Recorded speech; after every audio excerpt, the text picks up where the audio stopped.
Good morning. I'm Mark. I'm a member of Christ Central, and I will be leading this morning's devotional.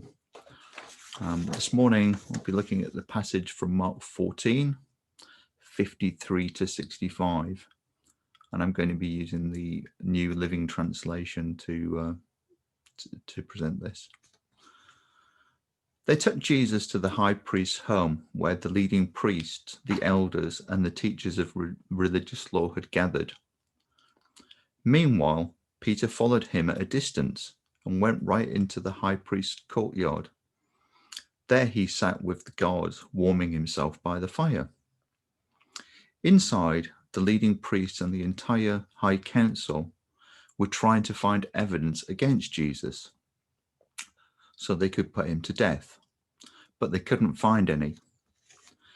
Many false witnesses spoke against him, but they contradicted each other.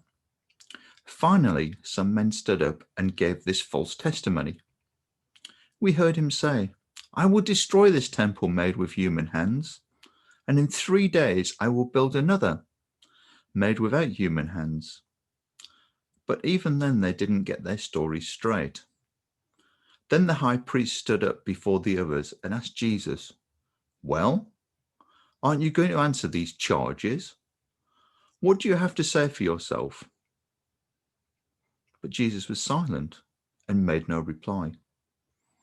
Then the high priest asked him, "Are you the Messiah, the Son of the Blessed One?" Jesus said, "I am. And you will see the Son of Man seated in the place of power at God's right hand and coming on the clouds of heaven." Then the high priest tore his clothing to show his horror and said, "Why do we need other witnesses? You have all heard his blasphemy. What is your verdict?" "Guilty," they all cried. "He deserves to die." Then some of them began to spit at him, and they blindfolded him and beat him with their fists. "Prophesy to us," they jeered. And the guards slapped him as they took him away. Extremely salutary stuff.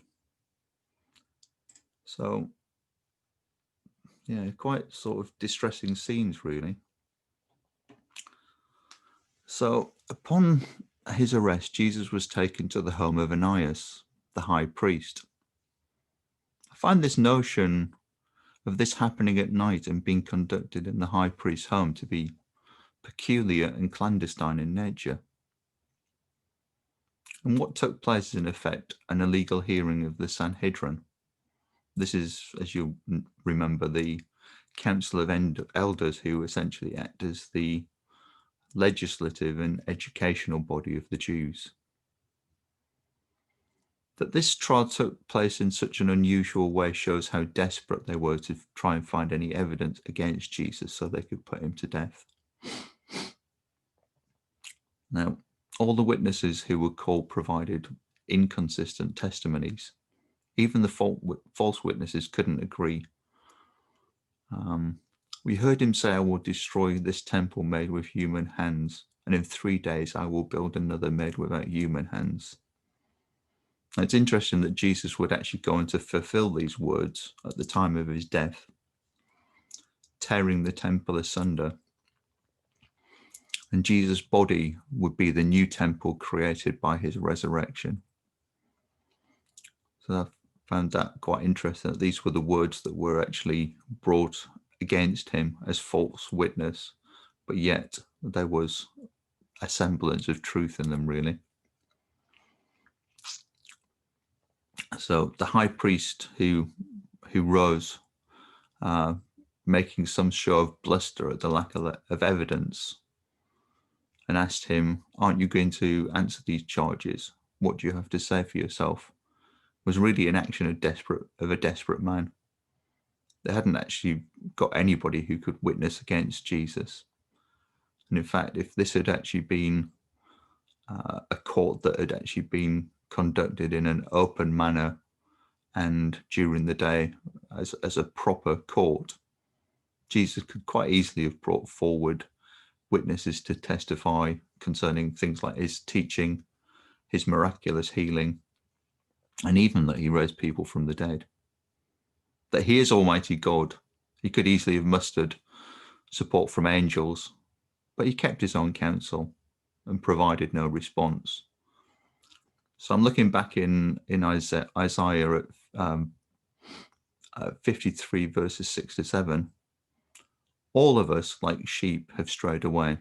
We have left God's path to follow our own. Yet the Lord laid on him the sins of us all. He was oppressed and treated harshly, yet he never said a word. He was led like a lamb to the slaughter, and a sheep is silent before the shearers. He did not open his mouth. So this is Jesus in this situation that we see back in Isaiah, where he's keeping his own counsel and not responding to it. In fact, like the sheep, just about to be slaughtered. So, infuriated by the lack of the response, the high priest asked, "Are you the Messiah, the Son of the Blessed One?" And going back to the verse, Jesus responded, "I am, and you will see the Son of Man seated in the place of power at God's right hand." So as we know from Exodus, when Moses encountered God at the burning bush, that God used the phrase "I am" as a manner to address himself. I am who I am. And this is Jesus using those words again. And in Psalm 110, first verse, the Lord said to my Lord, "Sit in the place of honor at my right hand until I humble your enemies, making them a footstool under your feet." So this is Jesus responding with these words. The indignity shown by the high priest in tearing his clothes is yet another act of grandstanding to give credence to him accusing Jesus of blasphemy. But how can God be held contemptible of himself?